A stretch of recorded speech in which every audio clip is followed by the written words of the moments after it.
I've always been fascinated with places that people have abandoned. It's not just the thrill of trespassing, or the adrenaline of being somewhere I'm not supposed to be. For me, it's the mystery. Walking through spaces where time has stopped, where people once lived, worked, or prayed, and then just left. And every time I can't help but wonder, why?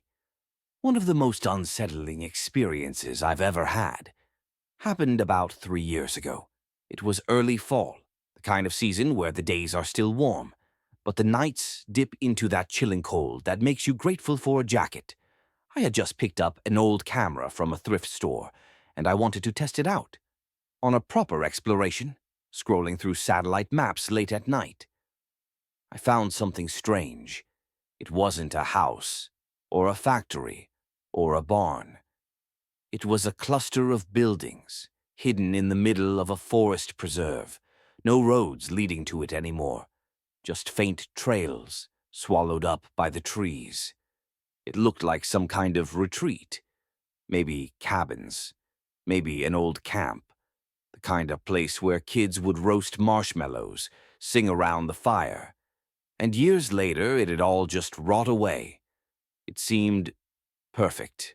The next weekend, I packed my backpack, flashlight, batteries, gloves, and of course, my new camera. I parked on the side of a long country road, just before the forest swallowed the horizon, and set out on foot. The trail was overgrown, roots twisting up like veins, branches clawing at my jacket. It was almost quiet. Almost. I could hear birds in the distance, and occasionally the rustle of something moving just out of sight. After about 20 minutes, I came across the first structure. A cabin, its roof sagging, windows busted out, the wood blackened with age. I snapped a few photos, circling the place.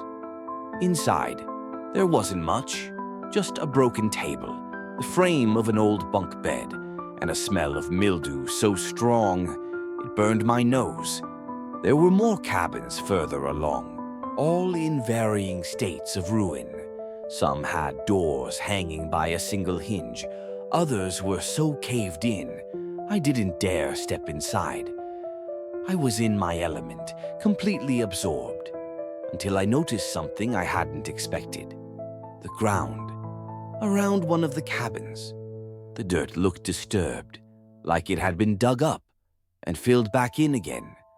Not recently, it wasn't fresh, but the pattern was odd, almost like rectangular pits that had been covered. I tried not to think about it too much, convincing myself it was just erosion.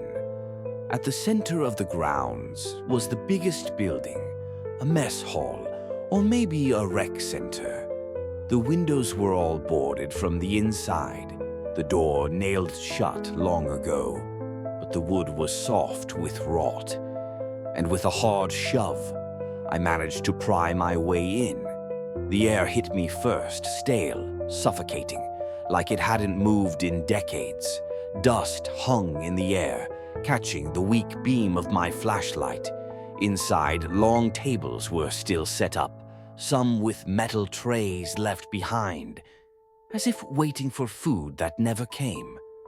A flag still hung from the far wall, eaten through by moths. But what stood out the most were the chairs, dozens of them, all arranged in a circle, in the middle of the room. Not haphazardly, perfectly. Every chair, evenly spaced, facing inward. It didn't feel like kids' camp anymore. It felt like something else. I took a few pictures, and that's when I noticed a door. At the back of the hall, narrow, leading downward, basement stairs. Every explorer knows that basements are the best and worst places. They hold the real secrets. The storage, the equipment, the things people forgot or didn't want to bring upstairs. But they're also the darkest, dampest, and most dangerous parts of a building. I hesitated, but of course, I went down, The stairs groaned under my weight, each step threatening to collapse. The air grew colder, damper. My flashlight flickered once. I cursed under my breath, tapping it until it steadied. At the bottom, the basement stretched wider than I expected. Old shelves lined the walls, stacked with rusting cans and cracked jars. And in the middle of the floor was another circle. But this time it wasn't chairs, it was symbols, carved into the concrete. I couldn't make sense of them, but they looked precise, not random scratches, the kind of markings that make you feel like you shouldn't be looking at them at all. And then I heard it. Footsteps. Above me. Slow, measured. Crossing the floor of the mess hall. I froze, holding my breath. I hadn't seen another car on the road. Hadn't seen another person the whole time I'd been there. But someone was definitely walking around upstairs. The steps stopped, and then the door at the top of the stairs creaked open. I killed my flashlight instantly, sinking into the shadows. The only sound was my own heartbeat pounding in my ears. I could just barely make out a shape in the doorway. Tall, thin, unmoving, like they were waiting, listening. For a moment, neither of us moved. And then, the figure stepped onto the stairs, slow, deliberate, one step at a time. Every instinct in my body screamed at me to run. But where? The stairs were blocked. The basement had no other exit. Unless I turned, scanned the walls with what little moonlight filtered through the cracks. There, a small window, half buried in dirt, barely wide enough for me to squeeze through. I scrambled to it as quietly as I could, my hands shaking as I pulled at the rotting wood frame. Behind me, the footsteps kept coming down the stairs, one step closer and closer. I shoved my backpack through the gap, then forced myself after it. The glass scraped my jacket, tearing it open. Dirt rained down on my face as I dragged myself out. By the time I pulled free, my hands were raw and bleeding. I didn't look back, I just ran. Through the trees, branches whipping against my face, until I burst out onto the road where my car was waiting. I drove in silence. No music, no radio. Just the sound of my own breathing. When I finally got home, I checked my camera. Most of the pictures were normal. Cabins, trees, broken furniture.